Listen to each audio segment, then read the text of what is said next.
combined experience in the field. Please welcome your hosts and daily practitioners of the craft, Mark Mack and Zach Bauer. What's up? Good morning. Thursday morning, January 12th. What's going on, Zach Bauer? There we are. Dude, we're on YouTube for the first time. It's pretty cool. YouTube. What's up, YouTube? All right. And then all the other episodes will continue to be like there, so you could you could access them whenever. Yeah. Right. So we're in the process of getting all those up on YouTube. So check those out. Welcome. What is happening this week? Second week of January. I'll tell you, man. I think that I feel good about the year coming, or that we're in. I think some people are trying to be positive. Then there's this group of people who are like, okay, well, there's this, this recession that everyone's talking about hasn't even come yet, and I think that's ridiculous, right? Like, there's turmoil everywhere. I think there always will be, and just like in COVID, there was so many people that prospered. They've pivoted their careers, their life, their family, whatever, and they prospered, and now they're continuing to prosper. Whereas, you've got this downturn, if you will, but there's going to be a lot of people that are just going to prosper, and or things will just be better for them. They'll be forced to change their life or their job, and they'll realize that maybe that was for the better. We heard a couple stories last night on Whiskey Wednesday where people's, like, things happen to people and then their life changes, and then they say, oh, well, geez, that was a blessing in disguise. Yeah, for sure. I mean, things definitely, I think, in the last few months have changed. I think that I guess, group psychology, if you will, has definitely shifted, like, in a major way. But you're right, man. Like, if you sit there and dwell on that and focus on all the negativity, like, I'm a big believer, like, that's what you attract, right? Whatever you focus on is what you're going to attract. Does that mean it's always going to work out perfectly if you have a positive mindset? Of course not. But I mean, it at least makes the BS a lot, like, easier to get through, if you have a positive approach to it. But this is where you're going to separate the cream from the crop too, right? You got to put your foot down and really, put in the work and do the extra things that you might not have had to do before, because it has gotten more difficult. Even, and even if you're good at what you do, it's getting more difficult. So it's time to level up. I mean, I'll tell you, I'm not immune to it. I as good as maybe some people think I am at what I do, or sometimes as good as I think I am at times, I do have that. I don't know if you want to call it, like, I probably wouldn't categorize it necessarily as imposter syndrome. I'm not trying to be somebody else. I'm just, I sometimes, like, when I get beat up, or like I don't have a meeting set for a few days, which has happened to me. I start to get inside my head, like, what's going on? I suck. Like, I mean, I even wrote, and I wasn't trying to be negative. I wrote a post the other day about, like, owners of companies or sales leaders hanging up on me mid-sentence. Yeah. And I'll play some for you today, because I actually put a compilation together of, literally, it was 4 calls in a row, 4 connects in a row, or something to that effect, or maybe there was one in between where the person was relatively nice, but it didn't go anywhere, and so it was quick. And then the next one was, again, another hang up, and I'm like, I just, I'm not immune to it. I got upset. I got inside myself, and I wanted to fucking yell. I wanted to curse the guy out, curse people out. I wanted to call him back, and there was a couple, actually, when I called them back. I always call back. By the way, I always call back, as pretending like we got disconnected. Yeah. But deep down, I want to be like, you're up. Like, bleep bleep bleep bleep bleep bleep. and it's just like, and so I sort of summed it up as to saying, and I know maybe it was just a maybe you would call it a lesson in myself, right? It's not hard to be kind. Hmm. It's not hard to be nice.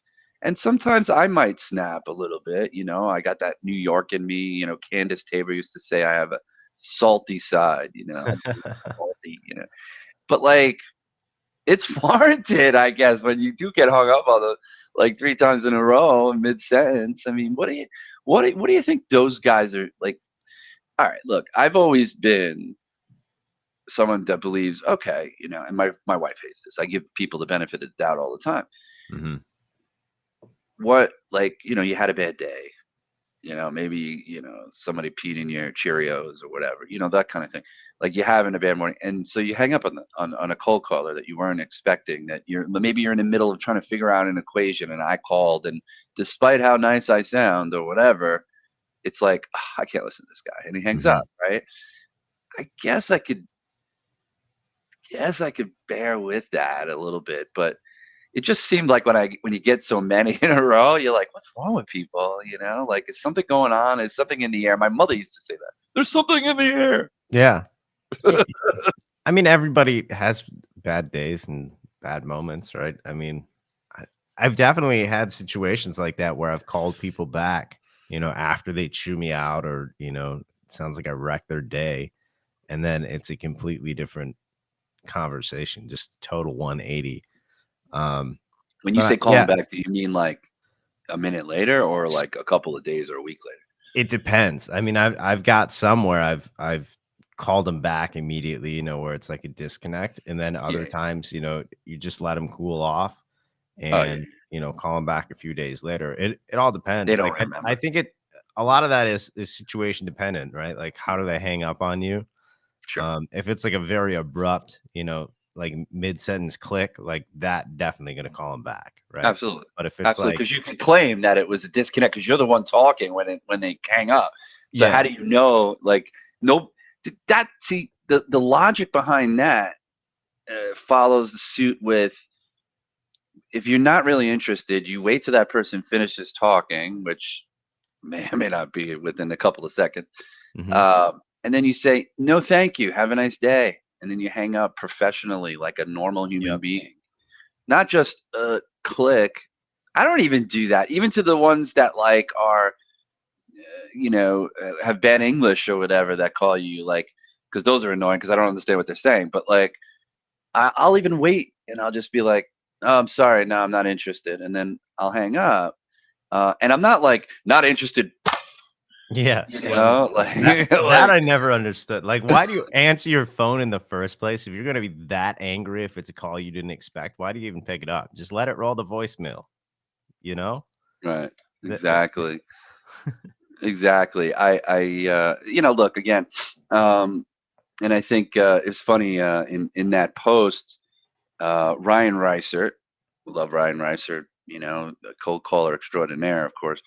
Um, he kind of wrote one word, and he goes, "Next," or something like yeah, that, right? And then he wrote "Yalla," but like next, like, you just, what are you gonna do with that, right? Like, you can make the call back. You could try. You're gonna get the voicemail, right, if they hung up on you.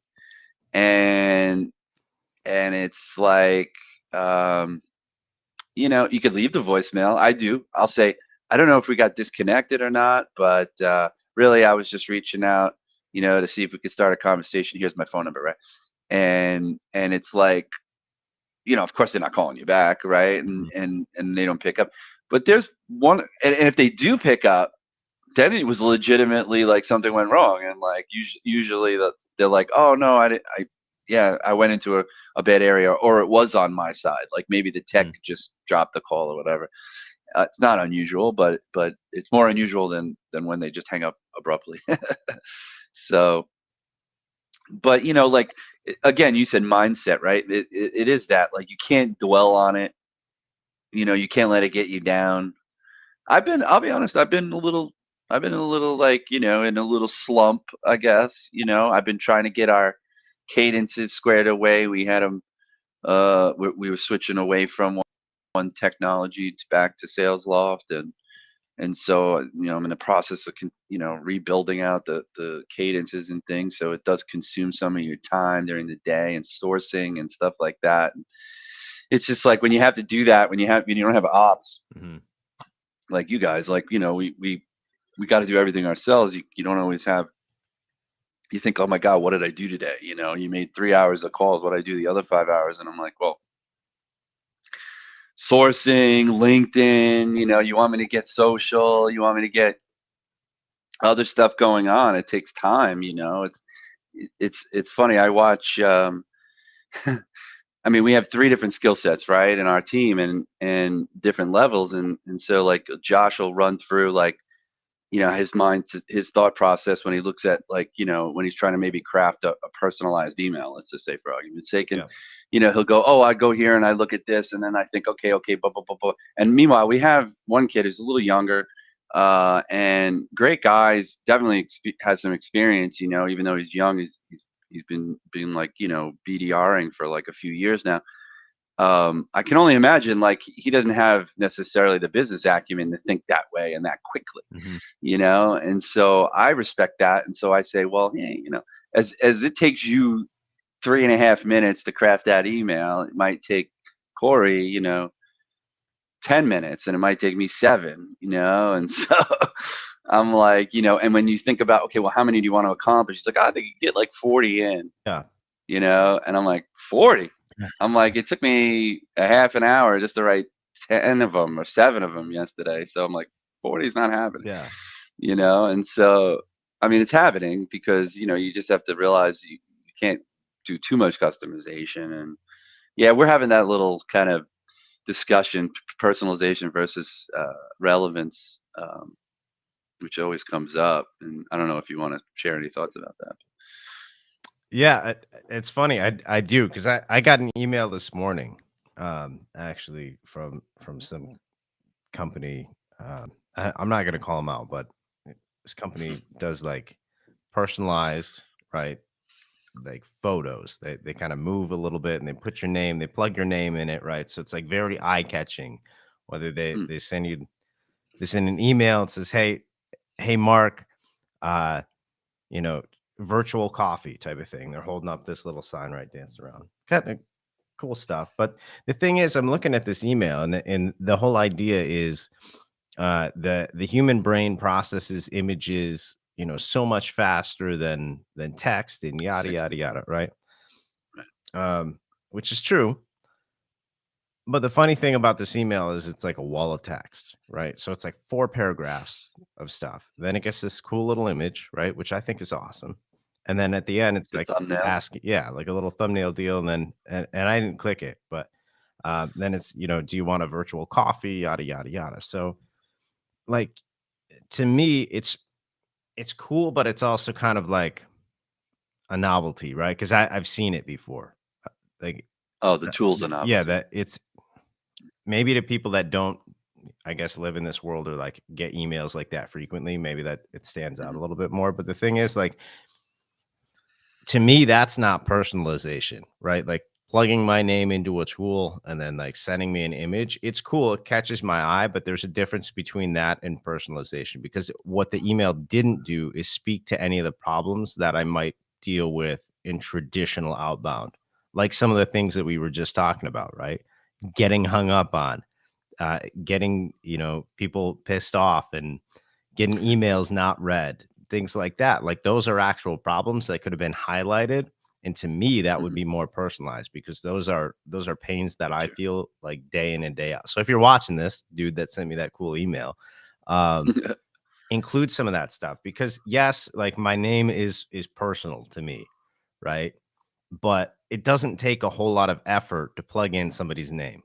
And to me, that's Right. where personalization is a bigger deal than what people think Absolutely. personalization is. Um, Yeah. and you leave a lot on the table if you ignore those things, in my opinion. Yeah, yeah, no, absolutely. I know we were planning on talking cold calls today, but we'll talk a little bit more, and then we'll jump into that on the email thing. But I think also with personalization is also, um, I think, there's Sam McKenna, right? We all know "Show me you know me," right, kind of thing, right? Yep. And I think it's, you don't have to show that person. Like, oh, I see you went to Albany, Yeah. and I see you like football, whatever. Show me you know me could mean you understand their world, right? And so, like, for example, if you're like I'm in the process of crafting an email for a new client, email cadence for a new client who's primarily, let's just call it HR as a service, and but they focused on manufacturing companies and healthcare companies, typically companies that have to hire a lot of support personnel and have middle management that's supposed to recruit, hire, and train, and they just don't know how to do that well. Yeah. And they have HR manager people, middle manager people who don't, or senior manager people don't know how to train the middle managers how to train and coach and retain other people. And so they come in and they put these processes and stuff into place. And so, it's like I don't need to know that person, but like, let's say they're in manufacturing, and I understand that typically support personnel, right, are there's millions of them, right, and they'll go down the street for 25 cents more an hour, Mm. right? That's why there's a lot of attrition in that space.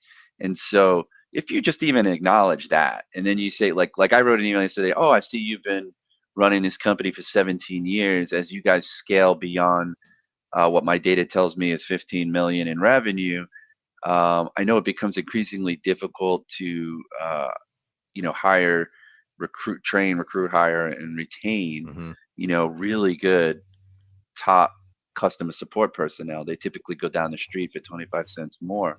you know um, Sometimes it's a case where we just don't have the HR, the training processes in place. Is that something that might be going on with you, like very many of my other customers, however you phrase all that Right. garbage I just said? But you're acknowledging that you understand their industry, that you understand maybe what their company's based on, data based on what you found.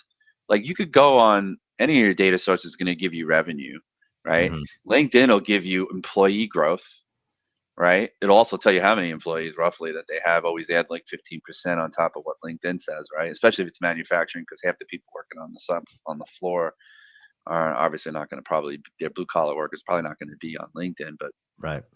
so you could just add it.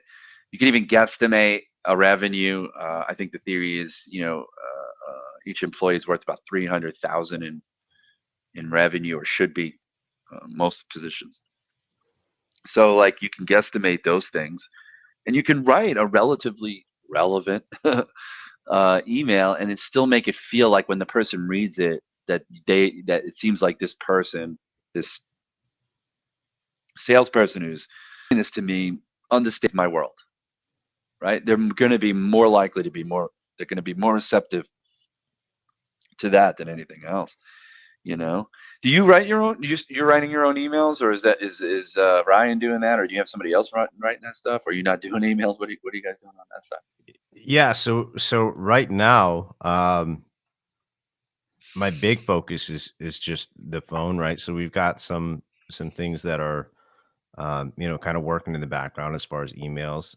But we've kind of split those functions too, where we're running more of like a marketing play with the Maybe. emails and less sales like, and then just hammering the phone a whole lot. So yeah, I guess to put it simply, I'm writing one-off emails, but not building sequences right now. Which is fine to me because that's my bread and butter anyway, right? Like I can write a decent email, but the thing is I love the phone so much, like that's where I would prefer to put my energy anyway, just because I think it's got a better return on my time. That's not to say that email doesn't work, because obviously Mhm. it does and it can. Just for me at scale, that's what works the best. But I Yeah, think there's value to having that running though, right? Like definitely. getting your message in front of people because it creates runway, and I see value in it. Yeah, and I sort of took the same position, late December, first week here, or whatever, really just to make a whole lot of calls, because if I could just get more people on the phone. I've always felt like that. Like I've always felt like if I could just get more people on the phone and have more conversations, going to set more meetings, and I'm going to close more deals. Like it's just inevitable. But at the same time, honing in that persona, honing in on the right kind of people. I have some clients, of course, that have, like one client has kind of a threshold of revenue for their prospects, and Okay. so if we're below 10 million, let's just say or below 5, let's just say that they really can't add any value. Like the person's business isn't big enough and complex enough for them to add any value. And it's frustrating because a lot of these tools out there are not accurate, Mm-hmm. and like I'll look at sales intel and it'll tell me like the company's 2.2 million. And then I talk to the owner and he's like, we're $100 million company. It's just like, whoa. Maybe not that extreme, but like there's been some like that, like, and so I've actually, used a qualifying question. It's usually like if I do set a meeting off the conversation, I might even disqualify it before we hang up and say like, oh, by the way, where are you guys at in terms of revenue? And then they're like, oh, we're 1.2 million last year. Mm-hmm. I'm like, oh, okay. Well, I haven't had to do this yet, but like, I might walk away from that. I'd be like, okay, well, I don't think it's particularly right for us, or for you. I can't add any value here. I'll give you a call back in a couple of years, but like there is something. Yeah, man, I'm in agreement.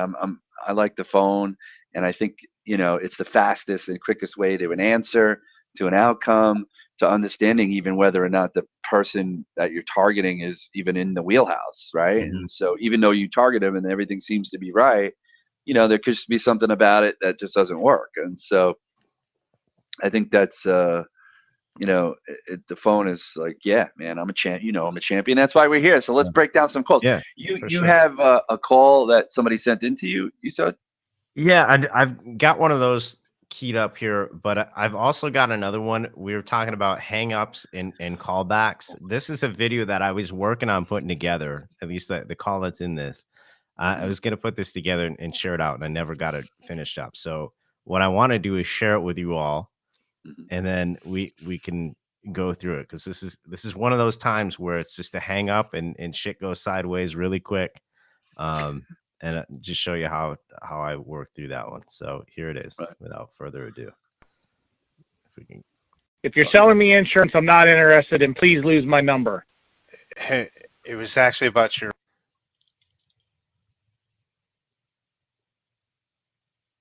I lost it. Did it cut out? Yeah. Oh, it's not going to pull the audio, is it? How did it pull the first piece of it? Awesome. I don't know. Maybe the export got messed up. Anyway, that's enough to share, I guess, for the purposes of this. That guy literally, as soon as first thing he said out of his mouth, like literally, there wasn't even a hello. It's just Let's you hear it insurance again. guy. Can you play it again? Just that first part. Let me hear that again. If you're selling me insurance, I'm not interested, and please lose my number. Hey, it was actually about your. I thought I was gonna go. Yeah. So you said it's actually about what? Yeah, so I was calling him about in this instance, this guy was a contractor, right? So I was calling him about some software in that industry. So that initial piece of the conversation was 10 seconds, right? Him just chewing me out, and then I picked up the phone right after that, called him back, and I said, hey, it sounds like you get a lot of awful calls about insurance, So that kind of a Chris Voss move there. And then the dude opens up like a book. He's like, yeah, man, like it's day in and day out. They won't leave me alone. Da da da da da. And I just went right in. Man, I wouldn't wish that on anybody. What I'm calling about has nothing to do with insurance. Would you mind if I let you know why? Right. And then just got into a conversation. Long story short, the guy wasn't like a good prospect at the end of the day, because it wasn't a good fit for what we were after. But the point is, I never would have known that had I just said, "Oh man, that guy hates cold calls," and then moved on and got scared. So, I don't know, just kind of a funny one that happens every once in a while. You just get somebody that's not having a good time, or gets a crap load of terrible calls. We're all human. Nobody likes those, but just play into that. Yeah, but I think okay, so first of all, one thing about that call, what's interesting is you said he was going off and then the call ended and then you had to call him back, or because I heard you coming in with it's actually about not about Yeah, that or he whatever. hung up right Oh, he hung mid up. sentence. Yeah, as soon as I was letting him know why I was calling, he hung Uh-huh. up. So then, Okay. And then you called him back yeah, and he picked up. yep. See, that's the funny thing. Like I've tried obviously calling back when people hung up in mid sentence and it go right to voicemail. Once a couple of times they'll pick back up, not realizing that they hung up or thinking it's somebody different and trying again. And like I might even actually, I mean, I have once or twice been like, did we just get disconnected or something? And like, I did actually remember one call. Somebody was like, no, I hung up. Did I go, well, what do I said, well, I appreciate you probably don't like cold calls. And I use that cold call thing, like trying to touch them on that, and it works. But I think one of the things that, and we talk about this all the time, right? It's tone. It's Mhm. it's I don't know if it's a word, but even keeledness. Like you don't get flustered. That's the key to that, people. Like it's about, you can let anybody say whatever they want, obnoxious or otherwise. It's a matter of hearing what they're saying, and first of all, identifying when that's coming in in the moment, right? Because I think somebody who gets real quick with you up front is clearly you've interrupted them. They're in the middle of something, and are we getting some feedback? Is there feedback? I'm getting echo. Oh shit! Hold on. It's because it's sharing my thing here. All right. Yeah, just I'll let you share in a second. It's about just like your tone and your pace at which you actually make that reply. Some people get flustered. They're like, oh, but no, click. Yeah. Or like if you get upset and your voice changes, or you get mad and your voice goes up, it's you can't do any of that stuff because it's Yeah. dead. You got to realize that it's dead anyway, because you either interrupted that person and they are busy with something, and you just if they do happen to just roll through you and hang up, like you said, call them back a week later. They're never going to remember No. you, because you didn't even get to the point where you told them who you are or why you were calling. I'll give you an example. There was a guy that I was targeting. I thought it was the right kind of company. It was similar to another client of my clients, and so I call him up, and he's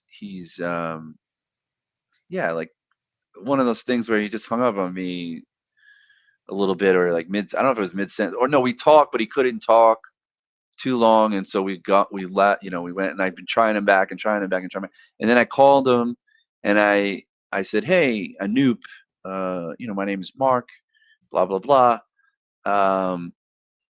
Last time I talked to you, you said it really wasn't a good time. So, do you have a second now?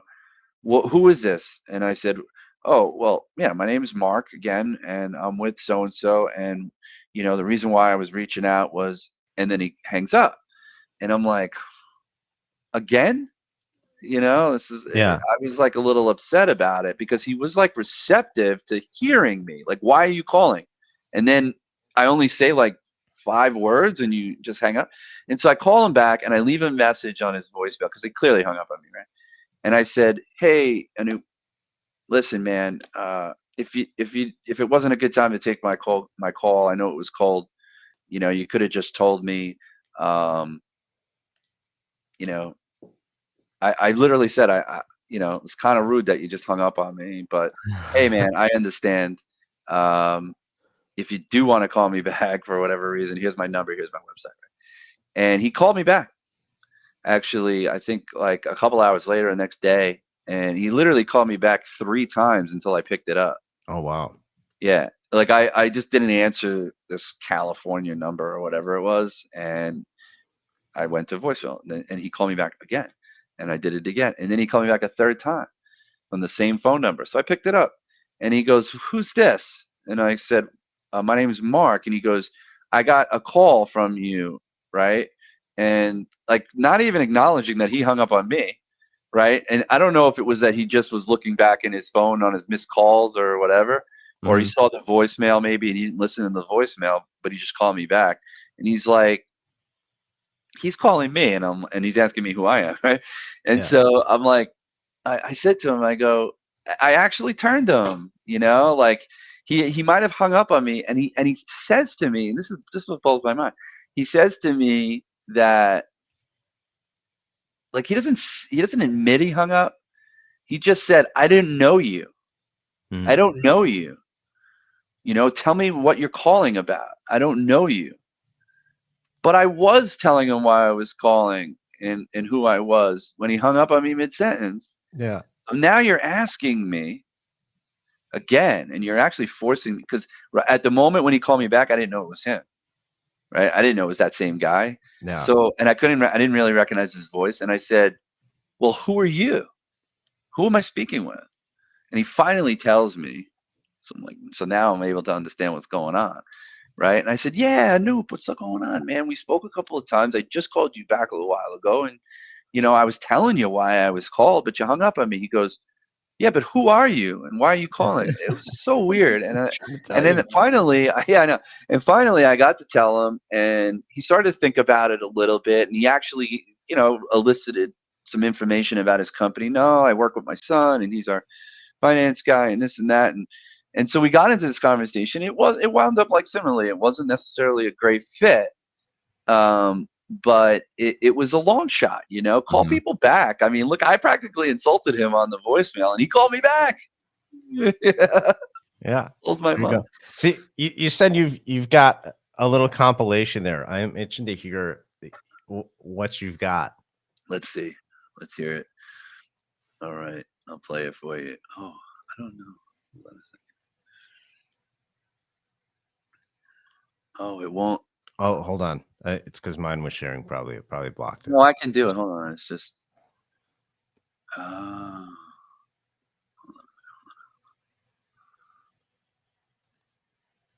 When you share Windows, like only Windows, you can't. I don't know if it's going to come up, but let's try. Yeah, you have to share the whole screen, I think, for it to pick up the audio for whatever reason. Yeah, but can it pick up an app, or is it only browser? It'll pick up an app. All right. You just can't narrow in by the window. Let's see if it plays. Can you hear it? Hello, Elaine. Got it. Hi, Elaine. My name is Mark Mack. It's one-sided. Are you still the owner and operator of? Click. Like I'll replay that. Like, listen. Hello, Elaine. Hi, Elaine. My name is Mark Mack. How are you today? Are you still the owner and operator of? Click. Like. Oh, I said my name. My name is Mark Mack. I mean, unless we had dinner together and had a long talk, we wouldn't really get to know each other too well. But hello. Oh, that was the click. I'm sorry. We'll play that one more time. So she does say who she does confirm where she's from. But in the process, she goes, yes, I still am, but I don't know you, she says. That's what it was. Mark Mack, how are you today? Are you still the owner and operator of Franklin Vineyards? Yes. Oh, I said my name. My name's Mark Mack. I mean, unless we had dinner together and had a long talk, we wouldn't really get to know each other too well. But I mean, you would laugh, wouldn't you? Yeah. Like, and get this, okay? She hung up right there, and I call her back, right? And I say, hey, hi, Elaine. She answered. I said, hi, Elaine. This is Mark Mack. I think we might have gotten disconnected. She goes, no, we didn't. I hung up. You said you said something insulting. She's like, what was taking me to dinner? I was like, that's not what I. Okay, yeah, I appreciate that. I'm like, I was just trying to make you laugh. You said we didn't get to know each other, and I think she's like, we just ended that call pretty quickly. Like she just really wasn't interested. But I did call her back. But I don't know. I thought that response was pretty funny. So here's the rest of them. Hello. Hey, my name is Mark Mack. How are you doing this morning? Excellent. Are you still operating the Melee companies or Melee Jewelry? Click. Hello, Richard. Right in the middle. Yes. Richard, my name is Mark Mack. How's it going today? Good. What can I do for you, Mark? Well, are you by chance still operating? Yes. Click. Oh, okay. Excellent. Excellent. No. You never know, right? A lot of people sold their businesses in the last few years. No. We've been doing this for 12 years. 12 years. Oh, excellent. Yeah. Excellent. The reason I'm reaching out actually is actually just that. I know a lot of owners. I work with a lot of owners and founders of companies in your space that often tell me, it's been about 10 or 12 or 15 years they've been doing it. They've got some real aggressive goals over the next couple of years. They talk to me a little bit about how they usually have either one or two people in their finance and accounting department helping them track and input data. And he just Hello, Stephen. Like he was listening, and there wasn't anything I think offensive or objective. I was sort of still giving it to him, and my next phrase was going to be like, just wondering if anything's going on like that with you, and he just hung up right there. He like either cleared his voice and hung up, and I called him back, and I got his voicemail. Stephen, yes, my name is Mark Mack. We don't know each other, but I was calling for a specific reason. I was looking for the owner or founder of, would that be you? Yes. Yeah, I'll be brief. No need to get too upset about it. I work with Who's this? A variety or a couple of different pharmaceutical companies, early stage biomedical companies. Primarily I represent a company called Amplify. We're out of Minneapolis, and what we do is we've developed actually an entire team of finance and accounting professionals that you can access on a flexible basis. Our team consists of folks from Fortune 500, U.S. Bank, a couple CFOs got together, built a team out, as well as some data management tools, and they offer their services and the tools a la carte, if you will, as well. And we do it all on a flexible or fractional basis. And click, and he just hangs up like right there, and like he was done hearing what I said, and just hangs up. And like I don't know, that just blows my mind. Like those were like four in a row. Yeah. Like that. Like there was one in between, I think, but that was like my last Thursday or something like that. Thursday morning or last Wednesday morning. And I'm like, holy crap, no need to get upset. Yeah, so Caleb, what he said was, I think I just reacted to his tone, right? So he's like, once I said who I was, once I said who I was, we went through it, and then he goes, I don't know you. Why are you calling? Like something like that, right? And that's why I was like, hey man, no need to get upset. Like I'm thinking about. I'm actually thinking about. By the way, I've signed on to take Chris Bogue's video cohort. Oh, awesome. Yeah, it was cool. We had our kickoff meeting on Tuesday night, and one of the things that he was telling me about, and this is pursuant to what we were talking about earlier about keeping your cool and maintaining a mindset and whatever. And one of the cool things that I think I'm going to start to try to do is, the other day I talked about people hanging up on you, and I know we did a couple of posts, and you were chiming in on it too about like the objection, like send me some information or how'd you get my number kind of thing, right? And I think what I'm going to do, what I think is better, is instead of being upset about these things and angry and coming off on my posts like I'm ranting and raving, which people do like, I get it, but I'm thinking about like just making a joke out of it all, because really that's just it is funny if you think about it. Yeah. What we go through on a regular basis is so stressful. It's so crazy that we just have to make fun of it. We have to laugh. We have to like do those things, like say those things. Hey, man, don't need to get upset, or hey, if I have to take you to dinner in order to really get to know you, it's like I do that because I want to diffuse the situation, and I think that's what we got to do more of, right? I think we just have to do more of just helping people make fun of it, have fun with it, as opposed to, getting down about it, and like I said this to my wife yesterday. I said, despite, or the other day when I was a little frustrated, and I said, I don't think it comes across in my voice though when I'm talking to people. I mean, I feel like when I get on the phone, I don't know about you, but when I get on the phone, I'm in that zone and I'm saying Mhm. the same thing over and over again. So like, and I have the same tone. There's no way somebody's going to go, oh, this guy, it's not working for him. Or maybe that's just the karma thing, It's like Yeah. you're frustrated and you're upset and you think you're not doing well and you're struggling, and even though you might think you sound like you're doing it well, it's somehow coming across to that person that some kind of negativity is coming across. They feel it and they don't want to talk to you. And I'm like, that's ridiculous. Mhm. But that's my psychoanalytical wife that's just trying to psychoanalyze me. So I don't. Yeah. I've had that happen too, and where it's like you just get kind of in the groove, right? Maybe you haven't talked to somebody for a little bit, and you finally get somebody on the phone. Oh, hey, my name is so and so. I'm calling about XYZ, right? And if you don't have that spark, sometimes that rubs people the wrong way, and that'll elicit the kind of response where it's like a hang up, or they chew you out or whatever. Um, But yeah, I had one that sticks out in my mind like that. It was a sales leader, and I think I've told this story before, but I called this guy and he told me it was the worst cold call he's ever had, and I was never gonna make it in sales and all this shit, right? So I called him back, I don't know, a week or two later, and I was like, "Hey, man," and I just straight up told him, I was like, "Hey, you told me that." I went back and listened to the call, right? And you're right, like I didn't have any energy, Right. and kind of gave him a little bit of like my background, right? And then ended up hitting it off. He's like, "Dude, this is the best cold call I've ever gotten." By the time we hung up that phone, um, so it can vary a lot, day to day, situation to situation, what their mood is, what your mood is, what's your mindset.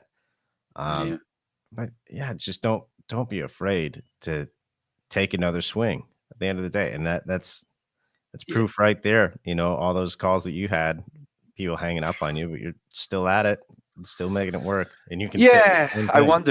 wonder about that sometimes. Because it's funny. Somebody was talking. I think it was last night. I was saying like, don't. Larry Long Jr. was on Whiskey Wednesday last night, and if anybody here knows Larry Long, I mean, he's just I don't think there's that kind of guy. A guy like him actually worries me in some cases, because the guy who's always positive and always upbeat is the one sometimes who, you know, and like I just but he's just amazing, right? And he's got an amazing life. He's very spiritual. He's church going and whatever. So that kind of thing's probably never going to happen. But for all intents and purposes, he said, he goes, if you're not happy in what you're doing, find something else to do. Mhm. Like if you really can't get out of your head and like you saying you suck and you hate it, you hate getting hung up on it, you hate this and you hate that, well, find something else to do, because you're never going to get good at it in order for it not to suck, right? Mhm. So if you can't get over the idea that this is part of it, that you're going to get hung up, it doesn't mean anything. It's not a reflection on your skill set necessarily. I mean, if you're terrible, obviously, but people are terrible. Like newbies are horrible potentially at cold calling, and so they need training and coaching, and that's and if they're willing to accept the training and coaching to get better, right? Then maybe they'll ultimately they'll get better, and then they'll eventually develop that mindset that it is part of the game, and that it doesn't matter to them, and they just move on, to the next call, the next prospect. And so, but I think that's it. I mean, like, don't waste your time doing something that's really beating you up inside, because that's the worst kind of thing. Like anything that's going to make you feel like you're worthless is definitely not something you should be doing, right? You have to have that rubber skin. You have to realize that it's not an reflection on you because they hung up on you necessarily, because it could just be a bad day for them, or you caught them in the middle of a meeting, which kind of begs the question, why'd you pick up the phone and all that other kind of nonsense, right? Yeah. You have another call though, right? Yeah. Let's bring it up here. It is humanizing, Caleb. It definitely is. It's not just a pattern interrupt to challenge them with those kinds of things, but it's refreshing probably to them. They would never expect it. And then refreshing, humanizing. It's normal. Be normal. That's why, like, when I always get a kick out of, like, in Lavender, it tells you like what grade level reading it is. Yeah. And they want it to be like 3rd grade.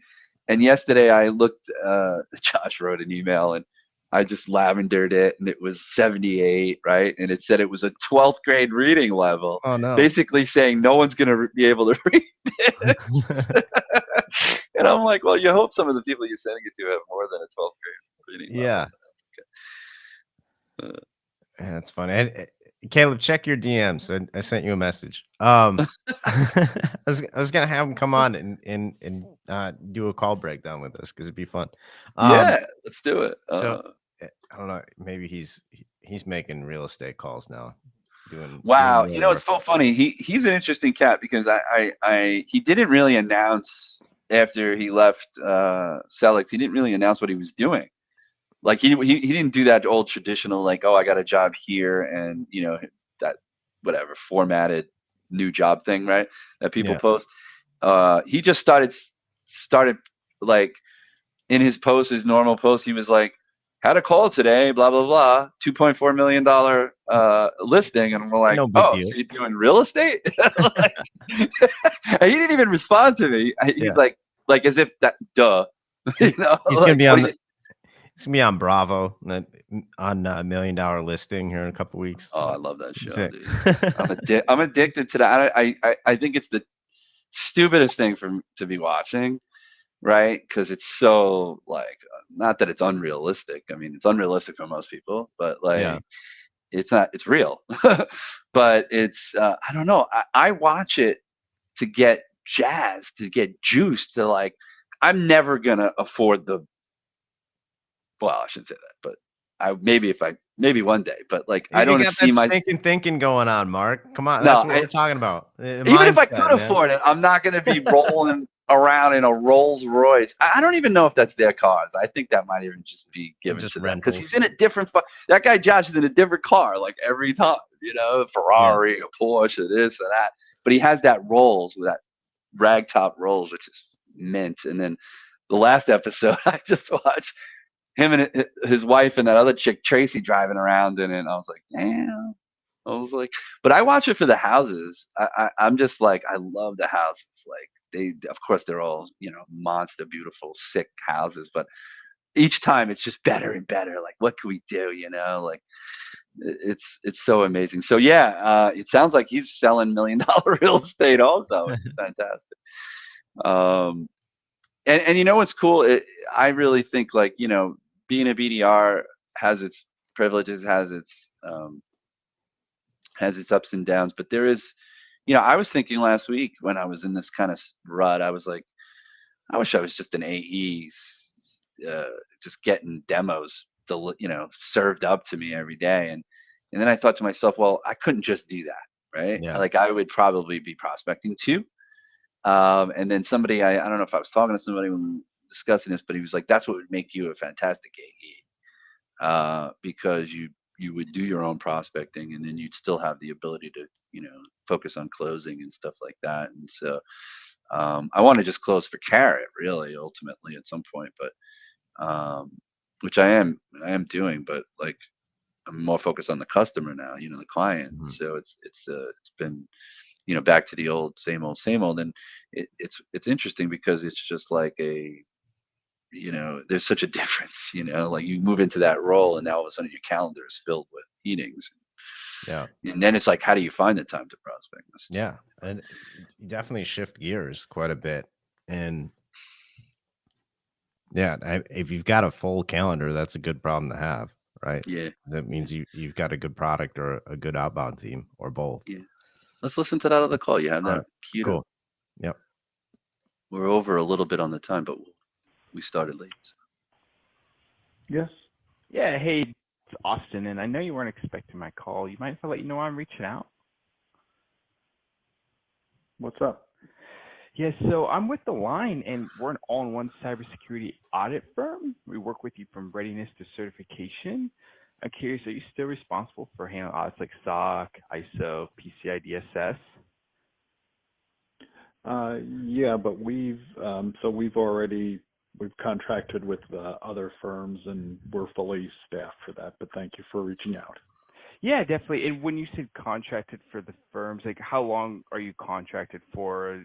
Are you currently in an audit cycle right now? Yeah, so we are contracted for this year's audit cycle. We're already set for this year. We'll be looking at something maybe for 2024, but for 2023 we're good. Okay, and yeah, that's actually very common. And are you pretty happy with what you guys have right now, or is it just one vendor you're working with, or is it like multiple for like the readiness and then the audit? No, so we have a single firm, and so far it's been okay. I mean, but we always look at our relationships annually. Oh, okay. So if awesome. you want to give me a call, you can on about, we'll say August. That's when we kind of do our planning, and we can discuss it then. Yes, so this coming August? This coming August. So August 2023. Okay, yeah, I'll reach out to you August 2023 sometime. Is there an ideal time frame, like the first week of August, or if you do at the beginning of August, that's when we kind of start our planning for next year, is to see if we're ready or not. Okay, yeah, I gotcha. And then one thing just before I let you go is Align, we are helping to automate evidence collection for like SOC, ISO, and all the compliance audits to make it so it's easier for your team to gather the evidence and you don't have to collect it twice, or it'll be easier. So if you don't mind, you mind if I just send you over an email and I can include a link? If you don't want me to include a link, I can just show you where to find it on the website. Yeah, you could put the link in. It should be okay. We have tools that'll test it. Okay, just want to make sure, because I know some people are crazy about links, and I don't want you to think anything. I'll just send you over a little blurb of kind of what we do, and then you'll have a better idea of it's a little interactive, and then you can see how the compliance tool will work. And then we also are a 3PAL, so we do the readiness, and then we do the audits, and we look forward to speaking to you in August. If you don't mind, is it okay if I just send you over a calendar link invite for like 10 minutes? Sure. For August? Yeah, okay. sounds fine. And is there a time that would work better for you, like 9 a.m., 10 a.m.? At this point, send me whatever, and as it gets closer, I'll see if it still works for me. And then we can change for there. All right, that works. I appreciate you taking the call, and then I'll just send you over that email. And then if you have any issues or you have any questions, you can email me back or just call me at this number. Awesome. Thank you. I appreciate it. Bye now.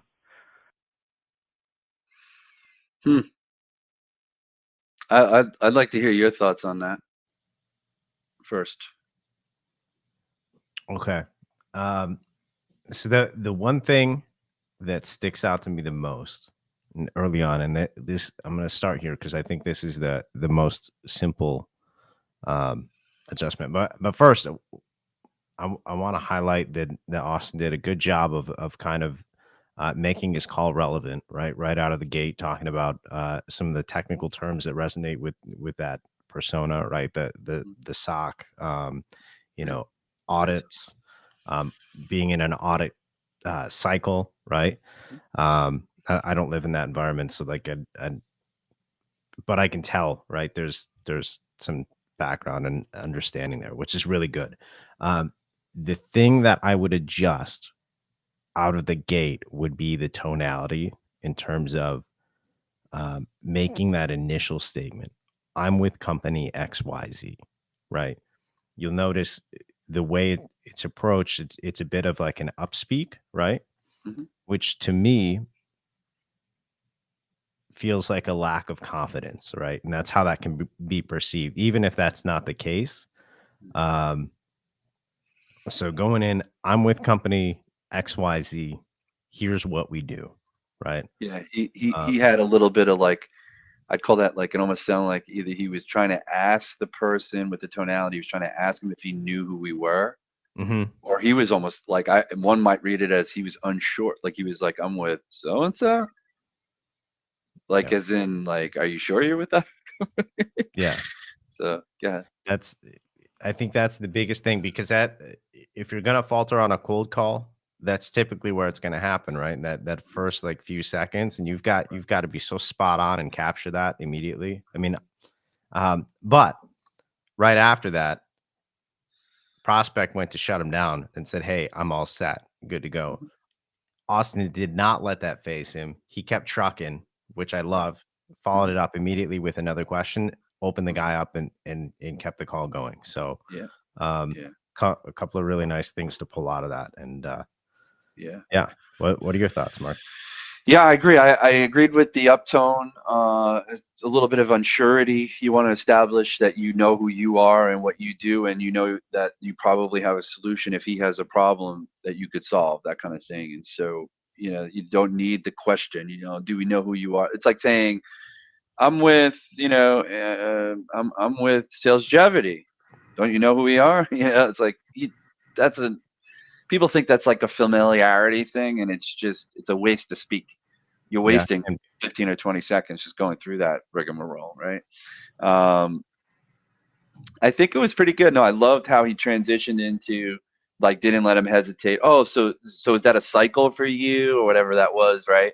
Like mhm, he was just trying to get a line on when it could be. I think at that point he realized like in his industry, he knows that if somebody's already tied into a vendor doing SOC compliance, they probably have a contract and they could always infiltrate that relationship, when the contract comes up to play. What I do like, he got to it, right? But I probably would have asked an earlier, like when he said, oh, when the guy said, well, you know, we're all set for 2023. Obviously, now you can. I probably would have. I said, "Oh, great. So when do you start planning for 2024?" But he mhm, got to it. Like the guy gave it to him. Like he said, Marley, best to call me around August as we start to plan for, the new year, and I'll know by then when or what we'd be looking at if we're looking to replace, or we could use your extra whatever. And so I thought there for me, I probably personally, I probably would have left it at August, mhm, right? I probably wouldn't have tried to nail down a particular week in August that I'm going to call him. But I do realize that it actually paid off for him because the guy said, "Oh, we really start talking and sitting down and having meetings early mhm. first week of August." So, or second week of August. So call me first week of August. So I think there was some uh, validity to that. Um, I get the feeling personally that Austin is obviously paid or commissioned on meetings, and the fact that he put a meeting on the calendar for August and he's going to ring the bell for that is going to come back to bite him in the ass, right? Like there's just karma in that. Like I probably wouldn't have scheduled the meeting. I probably would have said, "Great, let me just give you a call back in August." It's so far away. Why put it on? Mm. Why push that? Because if you noticed, um, he asked for the time. Okay, can we put a placeholder? I guess he didn't use that word, but that's what he meant. And the guy Mhm. was receptive to it. And I probably would have just like, if I said that, I don't know if I would actually continue to press for a time in the day. Well, what are you, a morning person or afternoon? Like he kept going down. Yeah. And if you notice that when he was like 9, 10 o'clock, whatever, the guy chuckled. You didn't hear it, but the guy chuckled a little bit because he's like, "Oh, I mean, how do I know if I'm going to be available at 9 o'clock in the morning or 10 o'clock in the Yeah. morning?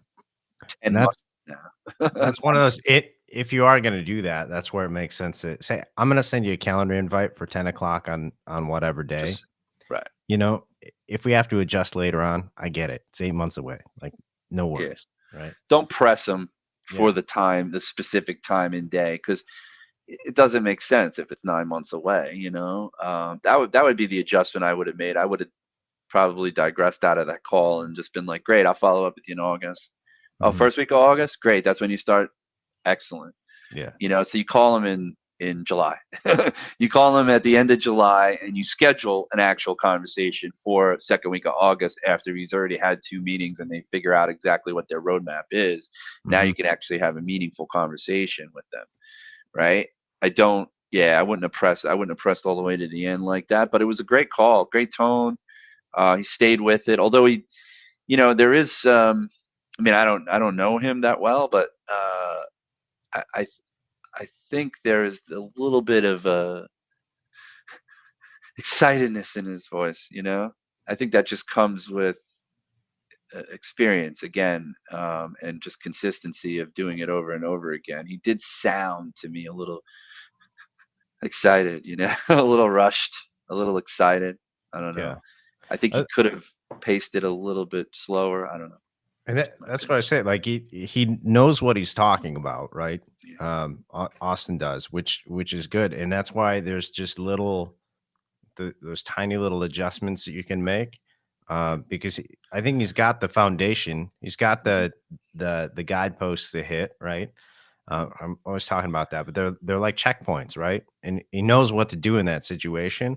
It's Right. just a question of just slowing it down a little bit, like almost to the point I would say in that case, like slow it down to where you're like uncomfortable speaking at whatever pace you're at, Mhm. and then kind of figure that out, right, as you go along. Um, yeah, Austin, if you're watching, thank you for sending that in. It's definitely Yeah. not easy to put yourself in the spotlight and have people talk about your call. So, um, We should do more of these. I think we should do more of yours, mine, and anybody else that comes on. I like this segment. I think I think it's definitely speaks to our strengths, of course, and it's interesting just to hear. I think more people want to hear this because they're in it too, right? mhm, And they want to know how to get better, and that's what we're here to do, to help people level up. But it's always just small tweaks, right? You're never going to really just all of a sudden wake up one day, change it all, and be rocking, right? mhm, You can't do it that way, because what you're doing is working to a certain degree. It may not be scoring you the meeting, but it is working. If you're keeping people on the phone at least for a little bit and getting yeah, them to say something back as opposed to hanging up on you, then like I always say, give yourself some credit, give yourself some points for getting your opener out, for handling the first objection, for getting the prospect to pause and think, like, yeah, that's a good question. Like, I'm targeting like every day to try to have somebody say that to me at least once. Wow, that's a good question. yeah, Like yesterday, the end of my call, I was down to the wire. I had nothing else to really kind of pick up on with respect to the value props that we have. And I said, have you ever asked your CFO or accounting department a question they didn't know the answer to? hmm. The guy was like, that's a, that's a good question. It's a question Uh, about a question. I say no. Oh, okay. Well, then you got it all together. Have a nice day. But the point is like those kinds of things, those little wins, like I even love, this is another thing I hang my hat on a lot. If I'm having a call, because remember, when you say your name to somebody, it's Mhm, typically early in the conversation, if not the first or second, third word that you're saying, for the most part, right? Hey, this is Mark Mack, right? Or, who's calling? Oh, this is Mark, and I tell them why you're calling, and you have a conversation. Um, I'm always amazed. I don't know why, but I'm always amazed that at the end of the call, they may say, well, thanks, Mark. Have a nice day. Or if they say my name in the exiting salutation, yeah, I feel like I feel great going into the next call, because they listened. They heard you. You said your name 4.5, 6 minutes ago, right? How do they remember that? Like, Mhm. I don't know, maybe it's me. I don't really remember. If their name wasn't in front of me, I probably would remember their name like at the gate, even though I'm the one that said, "Hey, Keith, how you doing today?" Mhm. And I might forget it actually for a second, while I'm looking at their website and email and all this other kind of stuff while I'm talking to them. And so when they remember my name, then I know I've made at least a little bit of an impression, right? And I think that's a huge win. To me, that's a huge win. So take it for whatever it's worth, people out there. Get people to remember your name when you hang up, when you have a good conversation. Obviously, if they're hanging up on Yeah. you early, you don't want them to remember your names. Well, that's another thing too. I've always been a proponent of not giving the company name that I'm calling on behalf of right out of the gate. I have on a couple of accounts recently just because it fits that it's security, right? So like it's important that you identify yourself kind of early on. But in a lot of cases, yeah, it leaves that door open. If you say, "Hey, this is Zach," and they go click, they don't know where Zach is from, right? Sure. So they can't attach that to a name. And Right. you can get a few minutes into a conversation before somebody even asks like where you're calling from. Sure. I Oh, don't I've think had it's always necessary. So yeah, no, it I've had calls lets where you I kind didn't of even say I was like they start talking and they're telling me all this stuff and I haven't even said where I was from or even why I was calling, yeah. or not completely why I was calling. Like I didn't get to the call to action, but I might have said like maybe what I help people with, but I didn't say our name. I didn't say like outsourced financial service or anything like that. I just said, we kind of work with our clients, to help give them some clarity, take some chips off the table. And then they just start ranting and, we'll be back and forth. And I mean, I had one call I remember that we went back and forth and I hadn't said any of that. And the guy had to go. I didn't even get to it. And I was like, oh, we'll get to that next time. Yeah. And that's a great call because now when you follow up with that person, maybe the next day or whatever, they're going to remember the call. They're going to take it. They're going to be receptive. They're going to give you your shot because they chewed your ear off last time. Mhm. So Yeah. yeah, it's It's always good it's stuff, man. different. When you could Well, get cool. them to just have a whole conversation without you even saying exactly where you're from or at least the name of the company. If you're talking problems and solutions, what's the difference what the company name is, right? Yep. Yeah. I think there's some weight to that depending, but I know Way over. we're a quarter after the hour here, but Oh, it's we so started fun at to break quarter these after. things So. down. Well, that was Yeah, my let's bad. do it again. Let's do it again next week. I think next week he said he would come on Sean Kipnis or the week after. Okay. But if it's not until the week after, then maybe next week we'll do this. We'll do some more calls. We'll see how many calls we can get in the next week or so on our own and from other people who want us to break it down. Follow us on YouTube. Follow us on SDR Insider on LinkedIn. And have a great rest of your week, everybody. What do you got to say? Yeah, I'm excited. We got our first official stream on YouTube, so it's gonna live there now. We're in the process of uploading all of our old content, going back and getting that all squared away. So some of them are up there; they're just set to private right now until we get all the details worked out. But yeah, thanks for stopping by. Thanks again to Austin for sending in a cold call. If you want to take part in this next week, go ahead and send me or Mac a DM on LinkedIn. Or you can email us at sdrinsider@gmail.com and we'll put a little video together for you, feature you, and talk about your call. Excellent. We'll be back next week, 8 a.m. Eastern on Thursday. And All right. get out there, make some calls, make it a great Make some week. calls. We'll see you. Stay chilly. Stay chilly. All right, man. Peace out. Great show. Take care.